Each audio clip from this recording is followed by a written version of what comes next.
This is Spencer Lyon, and in this lecture, we will continue learning about graph theory and begin studying the notion of structural balance within a graph. Before viewing this video, you should have seen our previous materials on an introduction to graphs and networks, also the discussion about strong and weak ties in a graph, as well as our lecture on weighted graphs. We will build upon each of these concepts today. The main goals or outcomes for this lecture will be to understand what is meant by the structural balance property for sets of three nodes. And we see this number three coming up again and again as we study graphs. We previously talked about triangles and how that would be a way to understand the notion of closure or triadic closure. And now we'll continue studying triangles and we'll talk about structural balance. So we'll talk about that for triangles, and then we'll also talk about what the structural balance theorem is for an entire graph. We'll see some examples, and by the end of this lecture, you should be able to recognize structural balance in a weighted graph. The key reference for this lecture will be the Easley and Kleinberg text in chapter 5.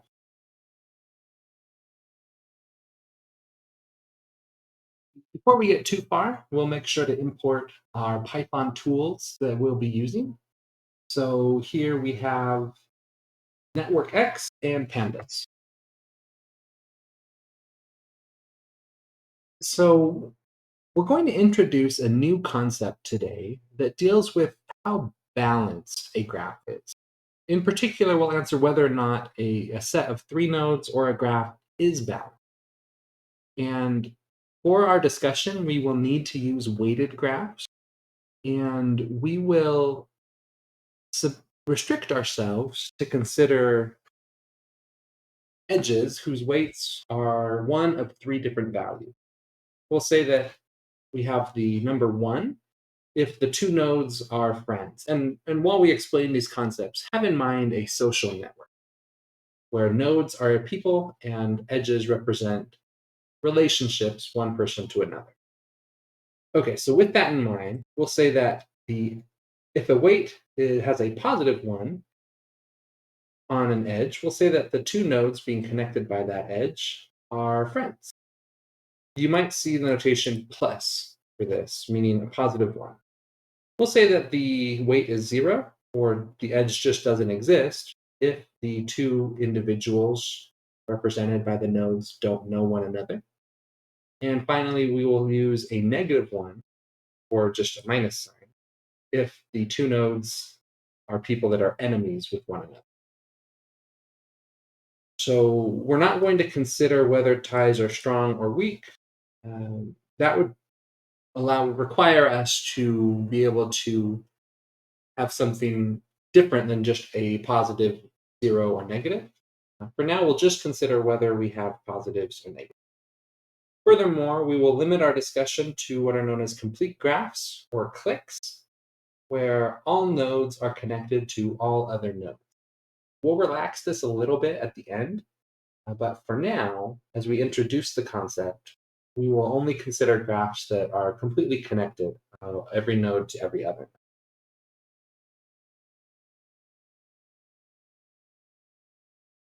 So, in order to start thinking about balance, let's consider the four possible configurations of positive and negative edges in a triangle, or amongst a collection of three connected nodes. There are only four options, and they're all shown here. So, option one is that each edge is positive, meaning we have a trio of mutual friends. We're going to go ahead and label this configuration, three pluses in a triangle, as balanced. And we'll talk about why here really soon. We'll then consider another configuration where exactly one of these nodes is negative. Here we're just arbitrarily assigning that negative to the edge BC. And We're going to argue, and we'll back it up soon, that this configuration is not balanced. Another possibility is that we have a single positive edge and two negative edges, as we see here in the bottom left. This configuration we'll say is balanced again. Finally, the last possibility is that all three edges are negative, and in this case, we're going to say that things are unbalanced. So why do we label the left two configurations, where there's either three or one pluses, balanced, and the right side, where there are two or zero pluses, unbalanced? Well, let's consider the interpretation of this in the context of a social network. If we have three individuals that are all mutual friends, there's no kind of social tension going on. These three people could gather and have a great time, and there would be no bad feelings amongst any party. Same kind of situation applies here, where we have just one positive. It's likely that if these three people were, say, in the same class at school, that A and B would be friends. They'd spend their time together, do some activities with one another, and they would either just ignore C, who, because of these two negatives, has no interest in being involved with A or B, or they would antagonize C. Either way, A and B would be aligned in both their friendship with one another and their dislike of C, and C would dislike both A and B. There's really no kind of room for changing alliances here, so to speak. It's likely that A and B will continue to be friends as C has a negative relationship with both. We have now, so these are the two balanced cases. Now let's talk about the unbalanced. So suppose that A is friendly with both B and C, but they don't get along. We'll call this unbalanced. Consider if you had uh, a group of three people or a couple friends, and you are node A and you get along fine with both B and C. Well, this situation where B and C don't like one another and you continue to like B and C is likely to change in one of two ways. Either A is able to convince B and C to settle their differences and all become friends, in which case we move to this balance over here. Or it's likely that B is able to persuade A that A should not be friends with C. B would like to turn A's allegiance away from C, and C would like to do the same. So in this case, each member of our triangle kind of has an incentive to adjust the direction of the edge that they are not a part of. B would like to flip the edge between A and C so that he maintains the only friendship with A. A would like to flip the edge between B and C so that everybody can get along. And then C has similar motives to B with regards to the edge between A and B. The final configuration is three negatives. Now, this is also unstable or not balanced. And the argument here that if each node or each individual is aware that they don't like the other two and that the other two don't like each other, what's most likely to come about, with the change that's most likely to happen, is that A and B will be able to realize their mutual dislike for C and basically say, an enemy of my enemy is my friend.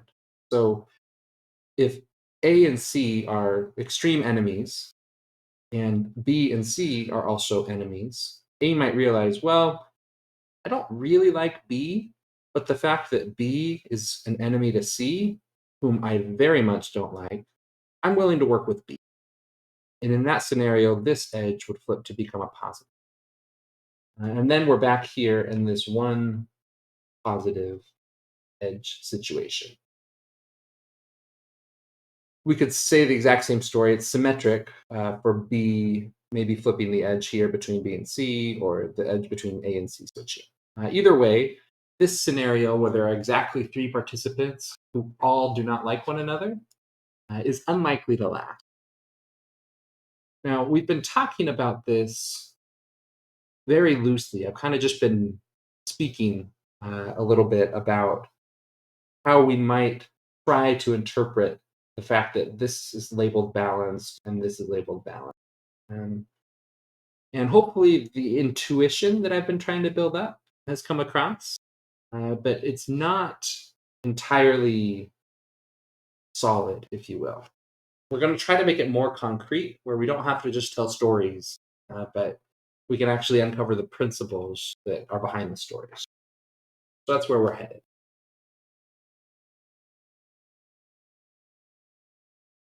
So we've talked about balance in triangles or amongst collections of three nodes. And now let's extend this idea to consider entire graphs. And we will say that a complete graph G satisfies the structural balance property if for every set of three nodes, there are exactly one or three positive edges between them. In other words, the graph is known to satisfy the structural balance property if every triangle is also structurally balanced.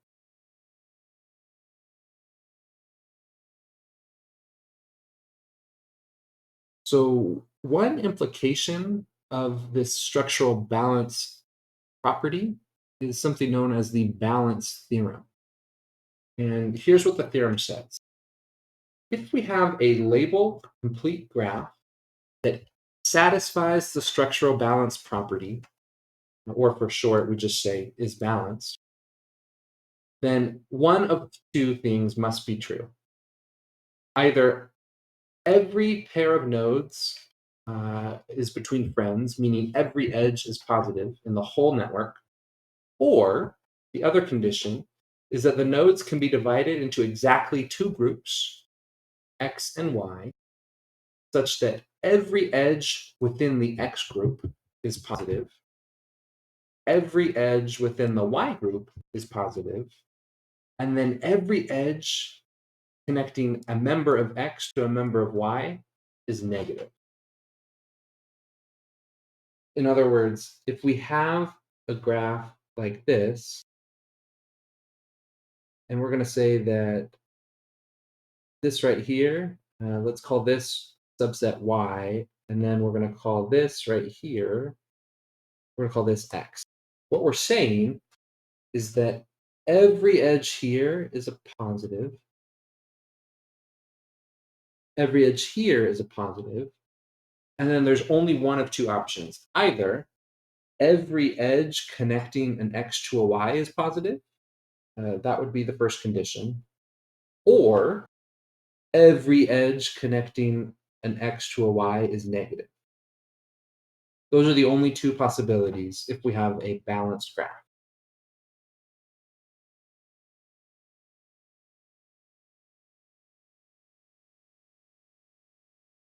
So we'll just kind of point out again for emphasis how strong this theorem really is.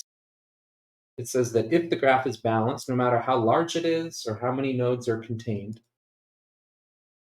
either every single edge is positive or there are two mutually exclusive groups of friends that are all enemies with each member of the other party.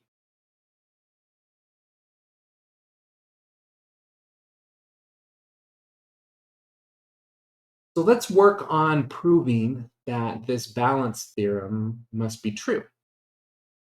So to begin, let's consider a complete graph G. And from the balance theorem, we know that there are two cases. Either everybody's friends, and this satisfies the balance theorem kind of by definition. So if we happen to get lucky and we're handed a graph where each node, each edge is positive, we're kind of done proving. There's nothing to prove there. It just is what it is. The second case, however, when there are mixes of pluses and minuses, is the more interesting case that we'll try to prove. And in order to prove this, what we're going to do is we're going to show that you can partition the graph G into these sets X and Y, where every node in X is friends with every other node in X, every node in Y is friends with every other node in Y, and every node in X is enemies with every node in Y. So we're going to prove this second case kind of by construction. So we will construct a partition of our graph into X and Y such that these three properties hold.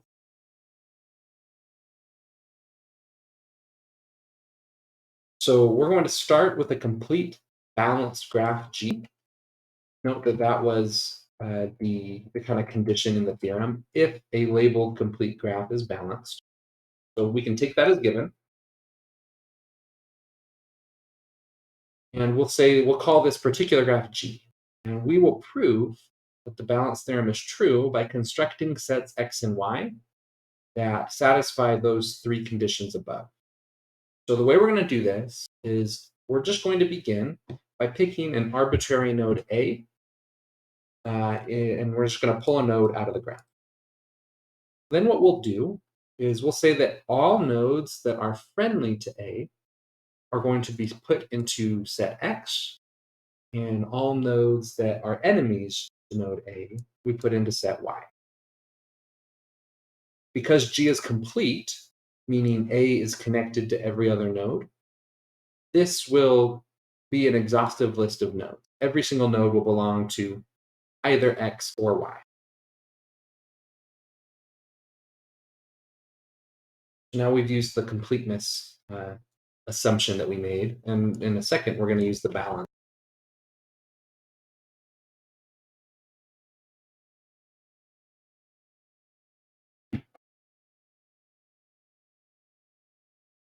So let's consider one condition. So we'll say that for every B and C that come from X, we need to argue or show that the edge between B and C is positive. So this is proving condition one, that all items in X or all nodes in X are friendly one to another. So first, let's let B and C be arbitrary elements from X. And by construction, or how we constructed X, we know that the edge between A and B is positive, and that the edge between A and C is positive.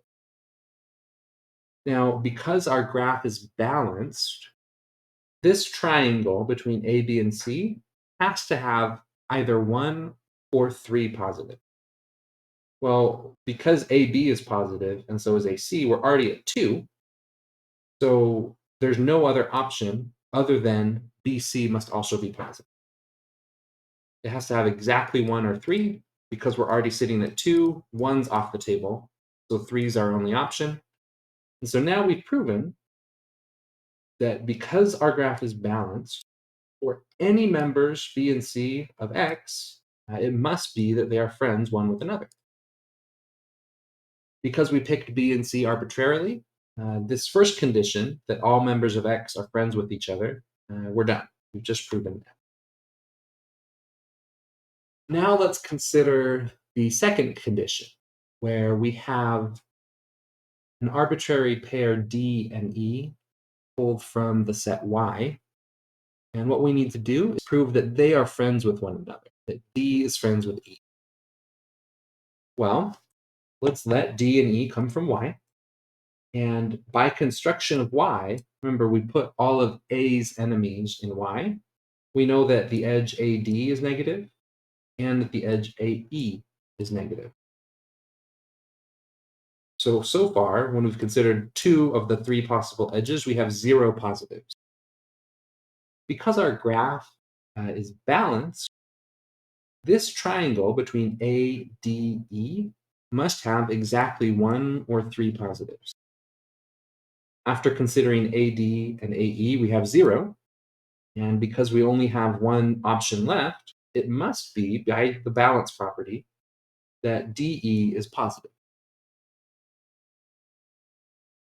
Because D and E were chosen arbitrarily from Y, we've now shown or proven that all elements or all nodes in Y are friends with one another.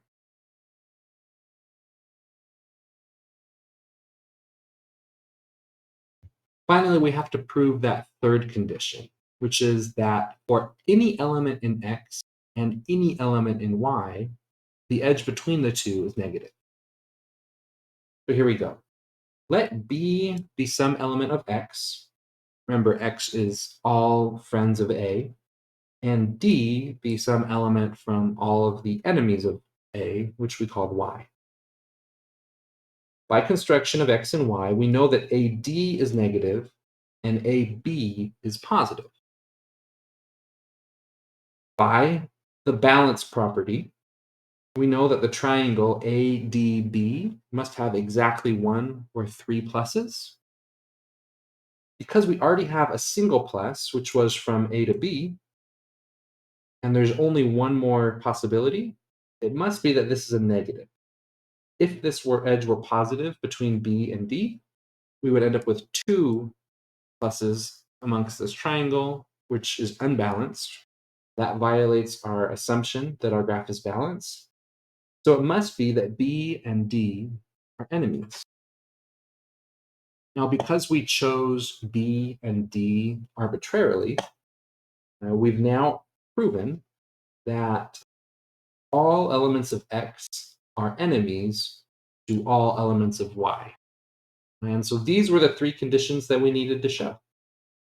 So we've now proven the structural balanced or theorem.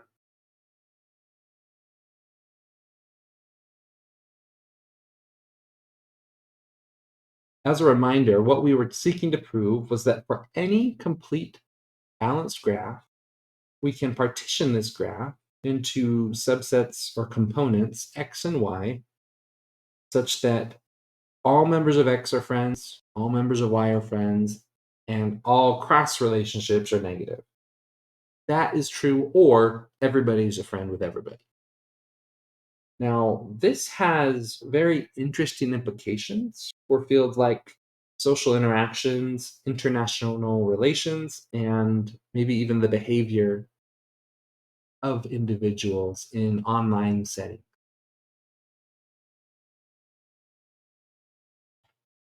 One such example that we'd like to talk about comes from international relations. So we have here, and I wish I could take credit for this example, but this is coming figure 5.5 from the Easley and Kleinberg text. I think it's a brilliant example. So what we have here is a collection of 6 European nations, and we have graphs at different moments in time. So you should consider each graph representing the alliance versus enemy delineations amongst these 6 countries uh, at different moments in time. So the countries are Great Britain, France, Russia, Italy, Germany, and Austria or Hungary. So we will pick up the story of European alliances and wars at the end of the Franco-Prussian War. So this took place and finally ended in the year 1871. And the result was that Germany, as we know it now, or as it was in this time period, became an official nation. Prior to this, it was a collection of smaller nations and it wasn't a unified country. So in the Franco-Prussian War, it was between France and what we now know as Germany, and Germany defeated France. That so this in this time period, the leader of Germany was Chancellor Otto von Bismarck, and he, even after declaring their kind of sovereignty as a nation, was worried about aggressions from France.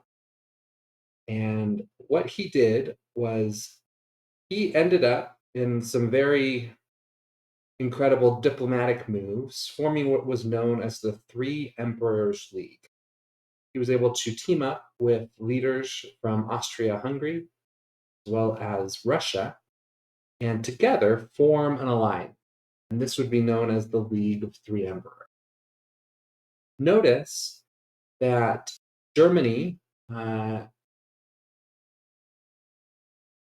was, at this time, Germany was actually worried about being kind of overrun or destroyed if Russia, Austria, and France teamed up on them. So Germany was a very new nation, having just declared sovereignty, and they were concerned about an alliance forming between Russia, Austria, and France. So what they decided to do was form their own alliance with two members of that triangle. So we see here this relationship is very balanced between Austria, Germany, and Russia. And they excluded France. So this was Germany's key strategic motive here. So let's fast forward now a little bit more. Now we're to the year 1882, and France and Italy have been having some disputes over land in northern Africa. And Italy was concerned about aggressions from France, and they were looking for some allies in case France decided to act on this potential threat. So they reached out and were able to ally themselves, Italy was, with Germany and Austria and form what was known as the Triple Alliance. So now, if we look at our triangles, we see nice balance here amongst Austria, Germany, and Italy. And what we know about, say, strong triadic closure might suggest that Russia could ally itself also with Italy, and these four nations together could become a strong union. So, what was actually going on at this time that prevented that was Germany and Russia had agreed to a somewhat secretive diplomatic deal called the Reinsurance Treaty. Now, this treaty stated that Germany and Russia were to remain neutral in the event that either of the other party was involved in war with another nation. The only exceptions to that rule were that Russia was allowed to get involved if Germany attacked France, and Germany was allowed to get involved if Russia attacked Austria. So, but for those two exceptions, the reinsurance treaty stated that Russia and Germany couldn't fight against one another, even if one of them was pulled into war. So, we have now this triple alliance between Italy, Austria, and Germany, and this kind of secretive treaty, the reinsurance treaty between Russia and Germany. And it turns out that the German people were a little unhappy about this. They felt that the clause that allowed Russia to join in the event that Germany fought France was unfair, and they convinced their leaders to not renew the reinsurance treaty. So this happened in 1890, and this is what caused a falling out between Russia and Germany. So now we're left with these three allies here after the kind of what was called labeled as the German-Russian lapse. And so with the collapse of the Three Emperors League, Russia is now kind of on its own. Realizing this and knowing that they would need an ally against potential German aggression, Russia decided to go to Germany's number one enemy, France. And so Russia, the French Russian or the Franco Russian alliance, was formed in 1891. And this would actually last through the end of World War I and into 1917. So this Franco-Russian alliance ended up being a key part to World War I diplomacy. So while this is happening, when Russia and France were aligning themselves, Germany was continuing to gain power in Eastern Europe.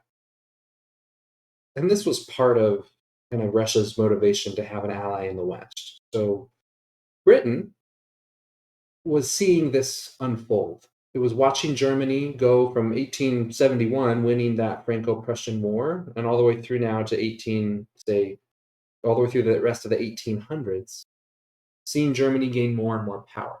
And Britain's number one diplomatic objective at the time was to make sure that not one single nation they got too much power in Europe. They didn't want a European superpower that could dominate everyone else. So, because Britain saw this, they decided to end an almost thousand-year old, off and on series of conflicts between France and align themselves with France to provide a little bit of support in the event that there was German French aggression or attack. This was known as the Cordial Agreement, or in French, the Entente Cordiale. And I speak Spanish, so pardon my pronunciation there. So now Britain and France are friends. So if we look at these triangles, what we see here is that Britain and France are friends, France and Russia are friends, but Britain and Russia are still not friendly. Now, this is an unbalanced triangle. And we would expect either things to revert back to where we only have this one positive relationship between France and Russia, and they would have a mutual enemy in Britain. Um, so that's one option, or Britain and Russia become friends. Now, the reason we did not revert back to this one positive branch in this triangle was because France was very concerned, and so was Britain, about Germany. And so this newly formed alliance was kind of a key in their attempt to keep Germany in check. So what ended up happening was this relationship between Britain and Russia. And the way that this unfolded was Germany, again, was continuing to build power in Eastern Europe. And they were actually about to build a railroad between Berlin and Baghdad, which would have united the German and Ottoman Empire. And this would have given, if they brought in Turkey and the Ottoman Empire into the kind of German alliance, this would have been a major shift in power throughout Eastern Europe and Central Asia.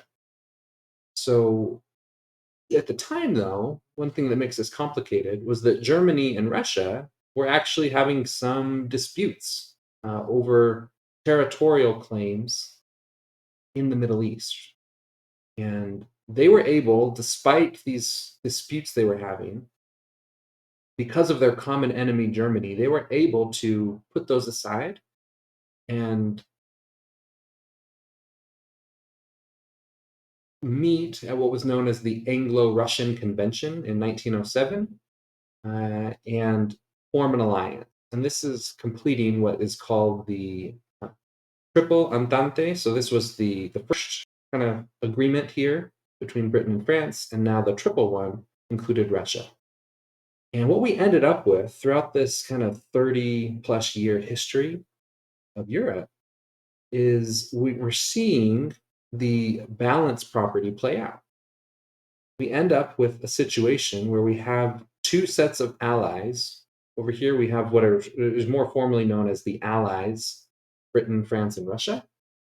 And then on the other side, we have what's known as the Axis, or the opponents, which is Austria, Hungary, Germany, and Italy. Now, amongst these two groups, everybody's friendly.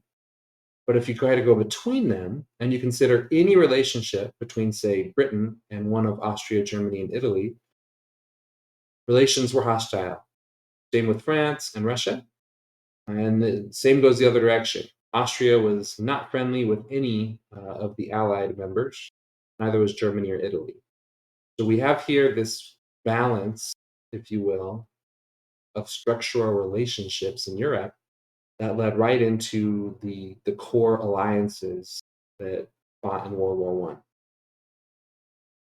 And so, looking at this kind of this history that I attempted to give, and I'm not a historian by any means, but that's my understanding of how these alliances progressed. We can see this concept of balance kind of playing out, and in some cases, what happened was there is, for example, here with the Triple Alliance forming, and then finally the Russian German alliance ending. This situation where we have, friends between Germany, Russia, Germany, Italy, and then not friends, Italy and Russia, this couldn't really last. This this wasn't stable. Either they had to become friends, or Russia had to sever ties with Austria and Germany. And because of the other circumstances going on, with the ending of the reassurance treaty, the event that took place was Russia kind of dropped out of the Three Emperors League. And so now we have this nice balanced triangle here. We saw the same thing kind of play out here. We ended up going from this situation where France, Britain, and Russia, there were no positive relationships. So in a triangle, if there are zero positive edges, we call that unbalanced. And so a relationship formed between France and Russia. And this now put into balance this relationship between Great Britain, France, and Russia. This could only last for so long, this degree of balance, because of the actions that Germany was taking outside of it. And because both France and Russia were enemies with Germany, and Britain became very wary of Germany's growing power, Britain kind of chose to give up some hostilities, enter into this agreement, which again presented itself with an unstable triangle or an unbalanced triangle. This continued, and within a few years, this unbalance had resolved itself again. We see that Britain and Russia were able to put aside differences and unite against this growing threat that was Germany. So, one thing to kind of take away from this example is there are always, in whatever context we're studying, going to be additional or extraneous factors going on that are not going to be represented explicitly in our graph or things like the falling apart of the reinsurance treaty or the disputes between Russia and Britain in the Middle East. We have no way to represent these on the graph. But despite that fact that the graph will always be some incomplete picture of reality, we were still able to see how these concepts of triadic closure and structural balance did kind of play out across a world stage as these alliances were formed leading up to World War One. So I think this is a fascinating example and application of the concepts, and one that really made me appreciate a bit more some of the subtleties that go into these graph theory principles. So this is kind of the end of our discussion of structural balance. And so we hope you enjoyed this piece of the lecture, and we'll see you next time. Thanks.